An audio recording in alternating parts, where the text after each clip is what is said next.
1000 अश्वमेध यज्ञ कर लो, 1,00,000 सर्वतोमुखी यज्ञ कर लो, भारत की भूमि के सारे तीर्थ कर लो, लाखों एकादशी के व्रत कर लो। और शिव महापुराण की कथा कहती है हजारों गौदान कर लो, और शालिग्राम भगवान को सोने के सिंहासन पर बिठाकर सोने का मुकुट पहनाकर दान कर लो। उतना पुण्य केवल एक बेलपत्री शंकर भगवान को समर्पित करने से प्राप्त हो जाता है। केवल एक बेलपत्र, शिव महापुराण की कथा कहती है एक बेलपत्र समर्पित करने से वो फल प्राप्त हो जाता है। पर बेलपत्री भी कभी कौन से वृक्ष से तोड़ना चाहिए, कैसे वृक्ष की बेलपत्र होना चाहिए।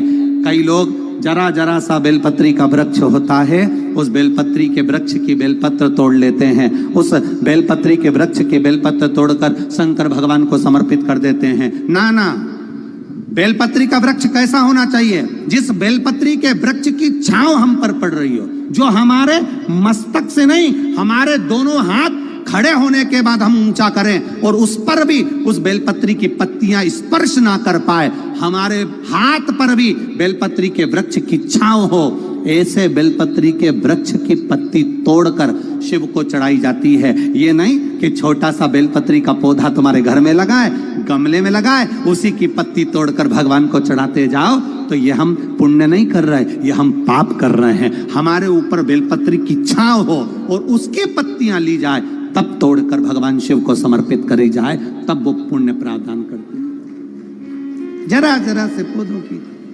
पत्तियां हमको पुण्यता नहीं देगी, जरा जरा से पत्ते की पत्तियां हमको पुण्यता प्रदान नहीं करेगी। पुण्यता तब देगी जब वो वृक्ष बड़ा हो जाएगा। जब वो वृक्ष बड़ा हो जाएगा, उस वृक्ष की मूलता बढ़ जाएगी।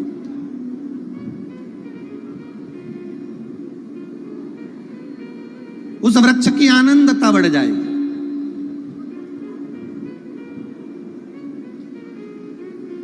आप करो भजन। कई लोग यहां बैठे हैं ऐसे, ढेर सारे, एक दो नहीं, यहां पर बहुत सारे ऐसे बैठे होंगे। सावन का महीना आया, बेलपत्री तोड़ना है, पूरी की पूरी डाली तोड़ कर लिया है, डाली तोड़ के लाए, पत्तियां निकाली, डाली को उठाकर फेंक दिया और उस पत्तियों को पूरे मोहल्ले में बांट दिया। जी जी तुम भी लो, काका जी तुम भी लो, फूफा जी तुम भी लो, मामा जी तुम भी लो। अब लोगों ने कितना तारीफ करी, हमारी देवरानी का छोरा इतना बढ़िया सारे मोहल्ले में बेलपत्री दे देता है। पर वो देवरानी के छोरे से एक बार तो पूछना कि कितने नरक में पड़ेगा, जो तूने सावन के महीने में पूरी डाली तोड़ी है। जरा विचार करना, शिव महापुराण में लिखा है बेलपत्री के वृक्ष पर से बेलपत्री जब तोड़ी जाती है तो पत्ती तोड़ी जाती है, उसकी डाली नहीं। एक डाली भी अगर बेलपत्री की टूट जाती है तो उसके दूसरे अर्थात दूसरी पीढ़ी, जैसे आज वो पिता बना है तो उसका बेटा, उसके घर में संतान फलीभूत नहीं हो सकती अगर डाली टूटती है। तो पत्ती तोड़ने का नियम है, डाली तोड़ने का नियम नहीं। पत्ती तोड़ने का नियम है। अब पत्ती तोड़ो, चढ़ाइए, बेलपत्र लाइए, चढ़ाइए, पर डाली तोड़ने का नियम हमारे यहां वर्णित नहीं करा गया। डाली तोड़ने का नियम हमारे यहां नहीं बनाया गया। शिव कथा कह रही है, भगवान शंकर का संवाद करा है, शिव महापुराण की कथा कर रही है, हमारा किया गया भजन। और भजन में भी श्रद्धा और विश्वास की मूलता, भरोसे की मूलता, दृढ़ता लगाओ। जब कभी लगे आपके जीवन में कि मेरे कष्ट का जीवन चल रहा है, कष्ट का जीवन, एक बेलपत्र अशोक सुंदरी वाली जगह पर इस डंडी का मुख शिवलिंग की ओर हो। किस ओर हो? बोलते जाओ जरा जल्दी जल्दी। शिवलिंग की ओर, अशोक सुंदरी वाली जगह, डंडी का मुख शिवलिंग की ओर, एक बेलपत्र शिवलिंग के ऊपर, जिसका डंडी का मुख, तुम अगर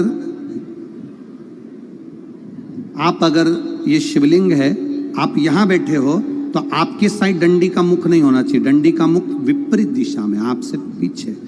एक बेलपत्र अशोक सुंदरी, एक बेलपत्र शिवलिंग, डंडी का मुख उधर, और फिर जल की धार जो लोटा भर कर पानी लेकर गए हो, अशोक सुंदरी से शिवलिंग तक धार लगाना है। यहां से चालू करा, चढ़ाते चढ़ाते यहां तक आना चाहिए। वो जल की धार चढ़ाना प्रारंभ करो। फिर 3 महीने में हमको पत्र लिखकर बताना कुबेरेश्वर धाम पर कि बाबा सुना कि ना सुना। एक एक बेलपत्री का नियम है, एक एक बेलपत्र चढ़ाने का नियम है, दुर्वा चढ़ाने का नियम है, धतूरा चढ़ाने का नियम है, भगवान को शमी का पत्र चढ़ाने का नियम है, शंकर भगवान को रिझाने का नियम है। शिव तत्व को कैसे रिझाया जाए, शंकर का अनुमोदन कैसे करा जाए, मेरे ओघड़दानी को कैसे मनाया जाए, उसका नियम हमारे यहाँ शिव महापुराण में वर्णित किया गया। शिव महापुराण में बार बार वर्णन करा गया कि एक बेलपत्र का नियम अपने जीवन को जो हम धारण करें, वो बेलपत्र कैसी चढ़ना चाहिए, उसका सुख क्या होना चाहिए।